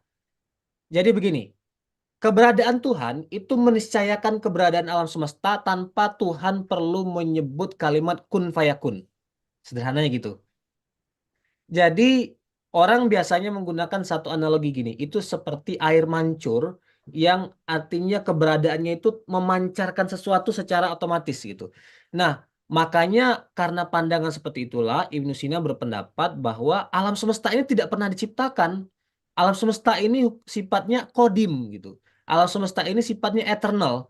Karena ketika sejak Allah itu la awwalalahu, tidak ada awalnya, dan alam semesta itu adalah eh, emanasi atau pantulan dari Allah, maka alam semesta juga tidak ada awalnya gitu. Nah, itu problem dari teologi kausalitas yang diformulasikan oleh Ibnu Sina yang dikritik secara keras sekali oleh Al-Ghazali. No, no, no, nggak kayak gitu. Allah itu tahu yang juz'iyat, Allah itu menciptakan semuanya ada dalam kendali Allah Subhanahu wa taala, dan Allah secara jelas disebut kun fayakun gitu. Dan segala sesuatu itu tidak terjadi secara otomatis seperti yang disebut oleh Ibnu Sina dalam pernyataan kausalitas. Ini ya, saya membuat ini gelas ini. Kalau dalam pikirannya Ibnu Sina, ketika gelas ini saya lepaskan dari tangan saya, akan jatuh dia. Itu pasti kalau dalam pandangan Ibnu Sina. Nah, itu yang disebut dengan kausalitas. Itu saya membahasakannya kepastianisme. Kausalitas itu kepastianisme. Jadi kalau kita ada katen itu artinya apa sih katen bahasa Indonesia? Kapas dibakar pasti terbakar gitu. Kalau kata Al-Ghazali enggak pasti. Dia menolak kepastianisme. Semuanya itu bergantung dengan kehendak Allah. Kalau Allah mau, bisa aja nggak jatuh. Kalau Allah mau, bisa aja nggak terbakar. Gitu. Bahkan dia bikin contoh-contoh ekstrim lah. Barang bisa berubah wujudnya ke benda lain yang secara akal sehat itu nggak mungkin terjadi. Tapi bagi Al-Ghazali, kalau Allah berkehendak itu bisa terjadi. Karena dia membuka pintu yang namanya mukjizat. Kan gitu. Al-Ghazali. Nah, itu ceritanya panjang sekali, tapi Al-Ghazali mengatakan ya itu suka-suka Allah. Kalau Allah menginginkan, bisa terjadi itu. Nah, suka-suka Allah itulah, atau dalam bahasa Al-Quran, fa'alul lima yurid, itu dalam istilah akademik yang disebut dengan okasionalisme. Jadi artinya cara pandang yang berpijak terlalu banyak pada hukum sebab akibat, yang kemudian pada akhirnya memotong peran Allah, itu ada presidennya dari tradisi intelektual kita dari Ibnu Sina yang kemudian dibela oleh Ibnu Rushd itu. Pembela Ibnu Rushd itu dalam Tahafud at-Tahafud. Oke, ceritanya cukup panjang, tapi pertanyaan mengenai bagaimana kita memahami sains epistem yang mana, eh, saya ingin, ya ini juga panjang sekali, tapi saya memulainya dari gini. Hubungan sains dan agama itu kadang-kadang ada yang sifatnya hubungan ketegangan juga. Kita berhadapan pada dilema, yang mana nih yang kita pilih, data saintifik atau ayat Al-Quran yang hadis kok yang kelihatannya bertentangan dengan argumen atau temuan-temuan saintifik gitu. Eh, Dalam sejarah intelektual Islam banyak sekali ragam-ragamnya. Tadi teologi seperti Ibnu Sina atau Ibnu Rushd, oh harus dahulukan sains gitu. Ibnu Rushd tuh ya dia fakih juga, tapi ada pernyataan dia yang kalau saya jelaskan mungkin orang akan mengernyitkan pikiran gitu. Kata Ibnu Rushd itu semua ayat Al-Quran itu, tidak semua ayat Al-Quran itu bersifat zahiri mudah dipahami. Banyak ayat Al-Quran yang harus ditakwilkan. Jadi ketika berbenturan dengan sains, maka ayat Al-Quran itu harus ditakwilkan, sainsnya harus didahulukan. Bahkan dia bilang begini, ada kebenaran-kebenaran yang Allah sampaikan kepada orang awam yang sebenarnya kebenarannya nggak kayak gitu. Kebenaran yang sejati, yang real itu hanya kebenaran yang dipahami oleh para ilmuwan, para saintis gitu. Supaya orang bisa paham semua, orang awam pun paham, maka Allah sederhanakan kebenaran itu dalam bahasa yang kita baca dalam Al-Quran hari ini. Nah, maka ketika ada kebenaran yang disampaikan oleh para saintis dan kebenaran ini bertentangan dengan ayat Al-Quran, kata Ibnu Rushd, dahulukanlah sains itu atau pandangan empiris atau pandangan filosofis itu gitu. Nah, itu ya kira-kira 11-12 dengan Fakhruddin Ar-Razi, walaupun ada perbedaan-perbedaan sedikit. Yang mengoreksinya adalah Ibnu Taimiyah. Saya bersimpati dengan pandangan Ibnu Taimiyah. Jadi kalau ditanya oleh Ustadz Khairul tadi, epistem mana yang bisa kita kembangkan, ya hemat saya apa yang ditulis oleh Ibnu Taimiyah dalam Darut Ta'arud. Jadi dia bilang salah itu, salah banget menghadap-hadapkan sains dengan Islam atau sains dengan wahyu. Sains versus wahyu itu sendiri preposisi yang salah, dia bilang. Nggak mungkin sains itu bertentangan dengan wahyu. Dengan catatan apa? Sainsnya sains yang akurat, penelitiannya benar dalam, jangan penelitian ecek-ecek gitu. Penelitian ecek-ecek, interpretasi yang salah kok dihadap-hadapkan dengan ayat Al-Quran. Jadi kalau sainsnya akurat, dia tidak akan bertentangan dengan wahyu. Wahyu itu juga ada dua, ada qat'iyud dalalah dengan zanniyud dalalah. Jadi kalau ada temuan sains bertentangan dengan ayat Al-Quran, lihat dulu ayat Al-Qurannya qat'iyud dalalah apa enggak, zanniyud dalalah apa enggak. Kalau zanniyud dalalah bisa jadi pemahaman kita tentang ayat Al-Quran itu yang perlu kita improve, kita kembangkan. Jadi bukan berarti ayat Al-Qur'annya yang kemudian kita tolak gitu. Jadi memperhadap-hadapkan, membuat sains dan wahyu itu beroposisi itu salah, dia bilang. Semuanya itu ada zonninya dan ada qot'inya. Sains pun ada yang zonni juga. Sains yang zonni nggak bisa meruntuhkan apalagi mengevaluasi ayat Al-Qur'an. Dan pernyataan ini ada ramifikasinya di zaman modern ini. Coba kalau kita bicara dengan, maaf ya, pendukung LGBT. Pendukung LGBT itu menggunakan data-data saintifik gitu untuk membuat klaimnya bahwa manusia itu menurut sains modern itu punya kecenderungan sejak lahir dia suka sesama jenisnya gitu.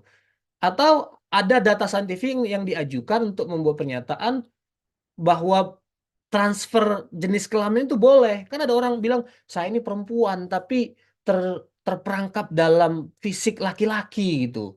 Nah, sains modern digunakan untuk menjustifikasi pandangan-pandangan deviatif kayak gitu, membolehkan orang berganti kelamin atau kemudian membolehkan orang eh, sesama jenis. Sains modern yang digunakan. Lah, ini gimana nih ayat Al-Qur'an, ayat hadis Nabi? Ada orang yang mengesampingkan itu semua karena ini data saintifik, data burhani. Nah, di sini relevansinya apa namanya paradigma yang diajukan oleh Ibnu Taimiyah tadi. Jadi kalau ditanya kita bisa memulainya di mana, saya terus terang bersimpati pada pandangan Ibnu Taimiyah. Itu kalau kita berbicara tentang kemungkinan adanya kontradiksi. Tapi isunya mengenai sains itu bukan soal kontradiksi, jauh lebih luas itu. Seperti yang saya gambarkan tadi itu. Oke, satu hal tadi mengenai satu hal yang ingin saya komentari tadi, pernyataan dari Ustadz Khairul tadi, bahwa peradaban Islam, terutama capaian-capaian ilmiahnya hilang setelah kejatuhan Baghdad. Saya mungkin mengambil satu refleksi sejarah yang agak berbeda ini Ustadz Khairul. Jadi menurut saya eh, sejarah begini, dalam sejarah peradaban Islam kita itu mengalami banyak sekali turbulensi politik, banyak sekali, dan tidak berimplikasi pada menurunnya kualitas atau produksi pengetahuan di zaman pramodern. Coba sejak awal itu inkuisisi di zamannya Al-Ma'mun atau bahkan perang saudara, perebutan kekuasaan di zaman Al-Ghazali sendiri ada perang salib, kemudian dia menyaksikan intrusi atau gangguan keamanan dari Fatimiyah di Mesir. Kemudian setelah mengalami dinamika yang panjang seperti itu, para ulama juga tetap tidak kalah cerdasnya. Coba Bapak Ibu baca biografi Fakhruddin Ar-Razi. Fakhruddin Ar-Razi itu pindah-pindah itu tempat tinggalnya, beralih-alih karena turbulensi politik. Tapi sekalipun ada goncangan politik yang sangat kuat, dia tetap menghasilkan karya-karya yang monumental gitu. Tafsir Mafatihul Ghaib dan karya-karya yang lain itu lahir pada saat dunia Islam mengalami gangguan-gangguan politik. Termasuk juga pasca apa namanya keruntuhan Baghdad oleh bangsa Mongol. Dalam buku saya yang saya sebut tadi, saya menyebut tokoh namanya Mula Jami. Saya belum baca karya ini, karya Syekh ini secara langsung, tapi saya dapat nama nama ini Mula Jami ini dari tokoh di sini di Cambridge namanya Timothy Winter. Ini dia hidup di dinasti Timuriyah, dia bilang. Hidup pasca keruntuhan Mongol.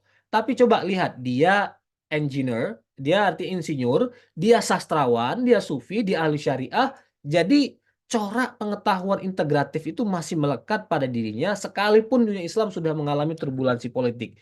Nah, itu maksud saya, kajian kita mengenai Islam dan sains itu harus menyentuh refleksi sejarah. Sebenarnya faktor-faktor apa sih yang membuat sains itu bisa terus produktif bertahan?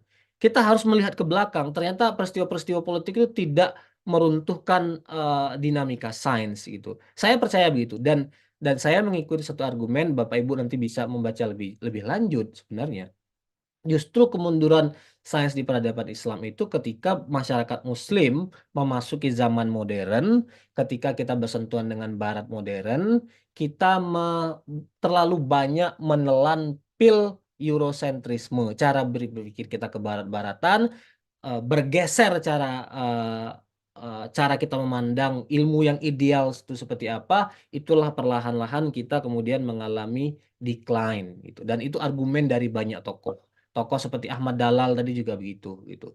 Jadi sebelum itu ya ada dinamika politik, ada kekacauan-kacauan, ada perang-perang, tapi ilmu terus jalan terus gitu. Nah, kita itu refleksi juga itu. Gimana kita di zaman sekarang tetap mengembangkan sains, pengetahuan terlepas dari hiruk pikuk hingar-bingar dunia politik kita gitu. Tapi saya mengapresiasi kita malam hari ini bicara tentang sains, padahal di mana-mana orang sekarang lagi sibuk bicara tentang pilpres, dukungan mana, lagi sibuk kampanye di luar, tablik-tablik akbar, tapi kita bicara sains gitu. Ya, peradaban Islam zaman dulu tuh kayak gitu. Ada faktor yang nggak mendukung di luar, tapi orang tetap berpikir produktif dalam bidang sains. Nah, kita harus punya refleksi sejarah gitu. Dalam setting sosial politik seperti apa, sains itu bisa terus berkembang gitu. Saya kira itu satu respon dari saya untuk Ustadz Khairul. Mudah-mudahan bermanfaat. Saya kembalikan kepada Mas Moderator. Ya, kasih Ustaz Rafiq atas tanggapannya. Mungkin masih ada dari Mas Khairul atau sudah cukup? Apa masih ada? Terima kasih, cukup. Oh ya, ya, Masya Allah. Ya, baik Ustaz Rafiq, karena sepertinya penanya juga sudah cukup dan waktu di Makassar sudah menunjukkan pukul 22:21. Jadi mungkin bisa di closing statement Ustaz sehingga secukupnya mungkin kalau bisa sampai 22:30 juga tidak masalah untuk nanti mungkin closing statement atau mungkin ada dari PD Alwu Ustaz Ibu Maraulang yang membuka mic. Tidak ada ya? Baik. Mungkin bisa ada closing statement Ustadz Rafiq karena ini juga menjadi ada ya Munadia, ada yang mau ditanyakan? Bismillahirrahmanirrahim. Baik Ustadz, di sini saya mau bertanya, apa kaitannya? Bisa diperkenalkan diri dan asal dari mana? Silakan. Bismillahirrahmanirrahim. Assalamualaikum warahmatullahi wabarakatuh. Perkenalkan, nama saya Munadia dari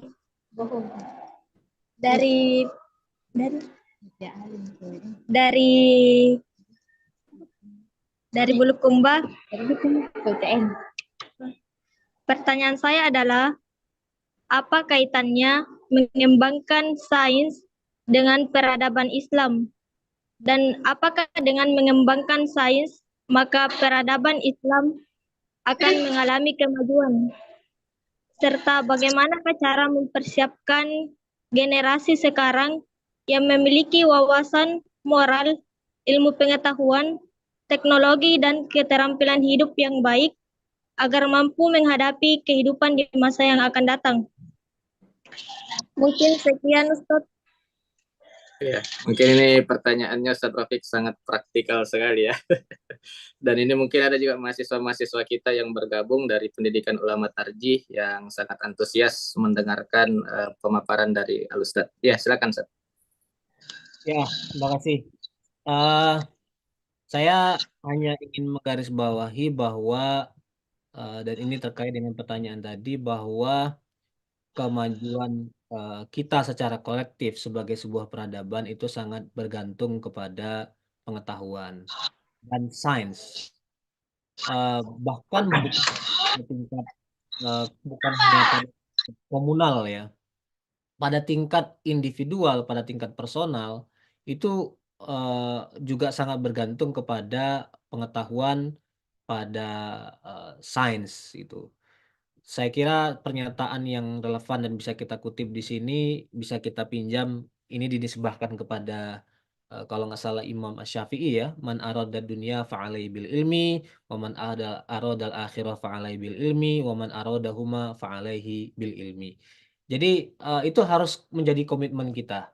Dan sekali lagi semuanya punya peran, semuanya punya tanggung jawab dan kalau bisa jangan punya cara pandang yang, apa ya, nggak produktif atau bahkan menomorduakan sains.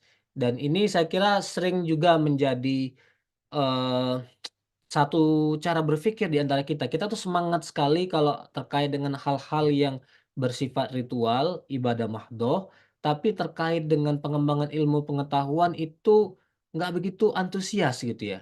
Saya menyoroti, kita semangat sekali bikin sekolah, maaf, semangat sekali bikin masjid-masjid.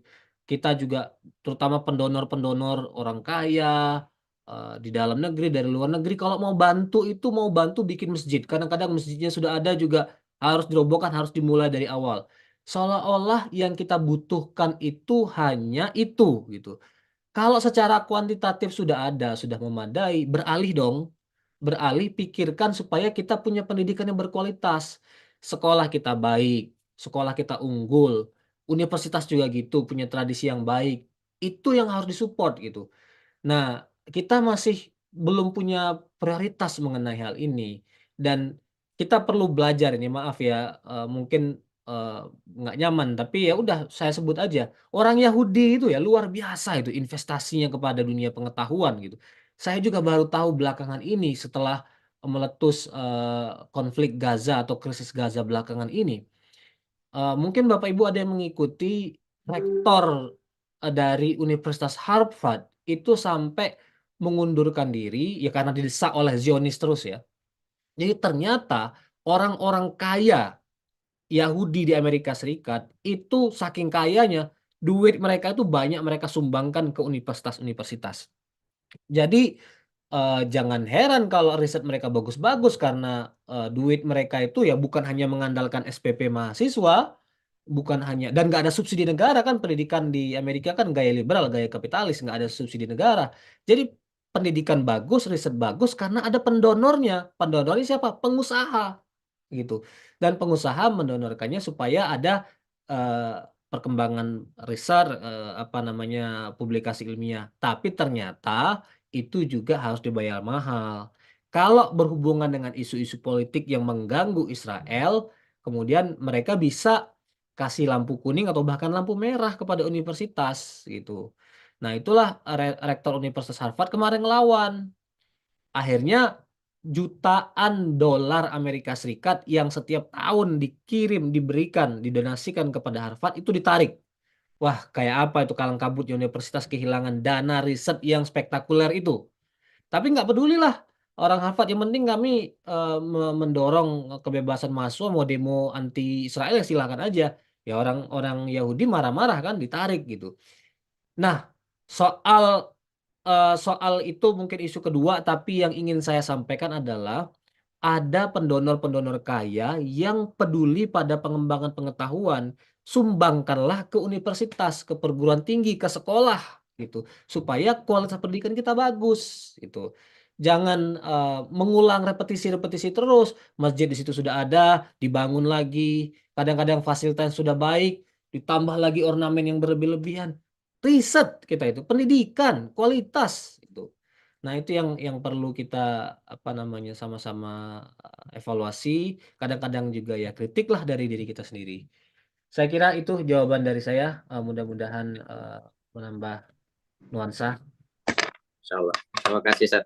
Ini sudah menjadi autokritik ya buat kita yang selama ini di Makassar juga, Ustaz, banyak sekali masjid-masjid mungkin sudah perlu kita pikirkan sekarang bagaimana mungkin ke depan ya para pendonor-pendonor itu ya perhatiannya pada bidang riset dan mungkin juga kalau di dalam dunia universitas itu adalah penelitian dan pengabdian ya seperti itu. Mungkin masih ada mungkin kita fasilitasi satu pertanyaan jika masih ada. Jika mungkin tidak, kami serahkan kepada Ustadz Rafiq untuk mungkin bisa membeli closing statement Ustadz mengenai pertemuan kita pada kesempatan kali ini. Tidak ada ya? Silakan Ustadz. Ya, baik. Saya kira di akhir pengajian ini saya hanya ingin mengucapkan terima kasih atas kesempatan silaturahmi ini, dan saya juga sebagai pengurus MTTPP mengapresiasi setinggi-tingginya untuk MTT Majelis Tarjih dan Tajdid di PWM Sulsel yang saya tahu luar biasa aktif, menggerakkan banyak kegiatan. Jadi saya kemarin bilang waktu Rakernas di Malang, salah satu yang bisa jadikan percontohan kegiatan wilayah itu ada di Sumatera Selatan, di Sulawesi Selatan gitu. Orang lain baru akan berencana mendirikan PUTM, di Sulsel sudah ada PUTM gitu. Dan saya kira itu satu lembaga penting bagi kita untuk mencetak ulama, ilmuwan, pemikir kita. Dan kita sendiri di tingkat PP mendorong supaya di-cloning di banyak tempat karena kekurangan itu disadari juga fenomena yang ya nasional gitu. Alhamdulillah kita baru dapat kiriman surat dari Riau, UM Riau, PWM Riau sekarang berencana mendirikan PUTM. Kemudian selain di Riau, saya dengar juga PWM DKI Jakarta juga akan mendirikan PUTM. Mudah-mudahan diikuti oleh PWM-PWM yang lainnya. Dan ya mudah-mudahan saya mendoakan kita semua warga Muhammadiyah mendukung perkembangan PUTM di Sulsel, perkembangan kegiatan ketarjihan, dan perkembangan pendidikan Muhammadiyah secara umum di tingkat Sulawesi Selatan semakin baik, semakin maju, sehingga menjadi unggulan. Tuh. Saya kira itu atas semua perhatian. Saya mengucapkan terima kasih. Kalau ada kekurangan dan kekeliruan, saya mohon maaf.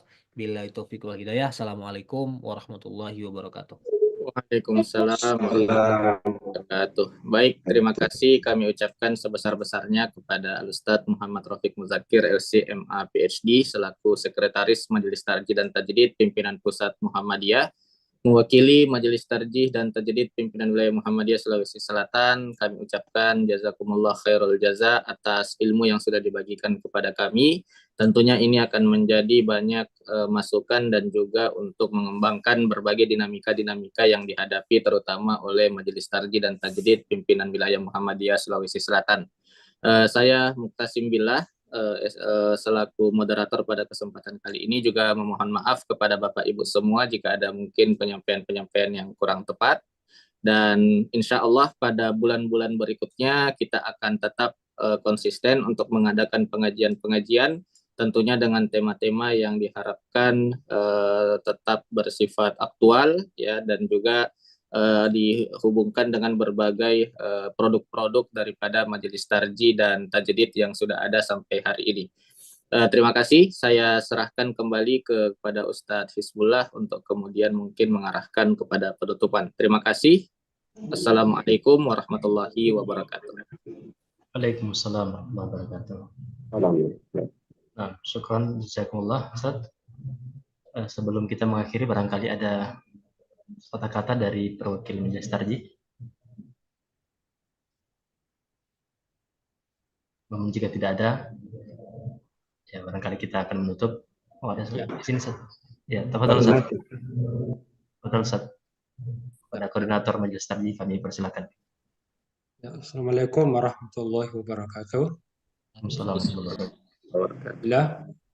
Kita menyampaikan ucapan terima kasih yang setinggi-tingginya kepada narasumber kita malam hari ini, Ustaz Muhammad Rafiq Muzakir, LC PhD, dan alhamdulillah dengan begitu bersemangat dan memberikan ilmu kepada kita semuanya. Yang kedua, kami juga sampaikan atas semua pimpinan wilayah apresiasi kembali lagi yang bertahan tadi sampai berapa ya, ada hampir 170. 70. 70 selain di PUTM di Minahol. Iya, Ustaz, ada 70-an. Ada 70-an. Ya. Yang bersebutkan hampir 106. Barakallahu fikum. Semoga kita termasuk orang-orang yang merupakan implementasi dari ayat Iqra bismi rabbikal ladzi khalaq, dan termasuk dari firman Allah dengan sumpahnya nun wal qalim wa ma yasturun, yang mencetak dan berkreatif karya-karyanya yang selalu tercatat dalam sejarah, yang pada akhirnya masuk dalam firman Allah, innama yakhsyallaha min ibadihi al-ulama. Mereka yang semakin paham tentang alam ini, paham tentang Allah, dan bisa takut dan dekat dengan Allah.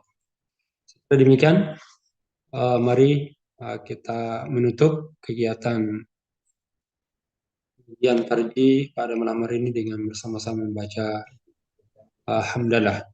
Alhamdulillahirrabbilalamin. Assalamualaikum warahmatullahi wabarakatuh.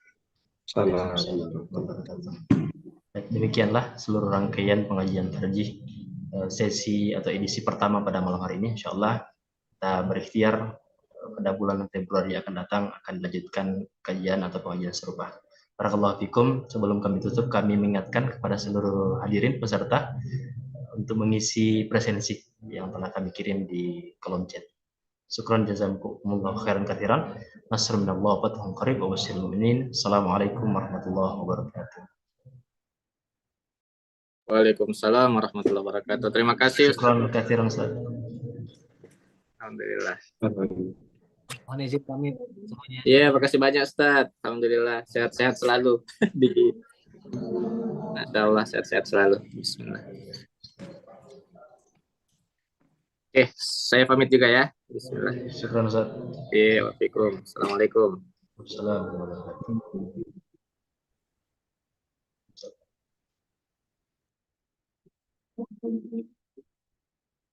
Syukran Ustaz Husain dari PDM Pangkep.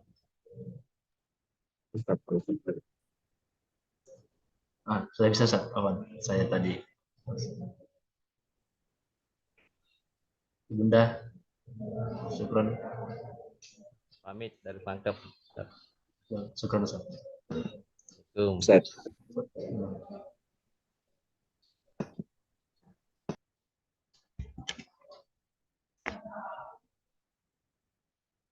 Di sini Ustaz untuk pengajiannya.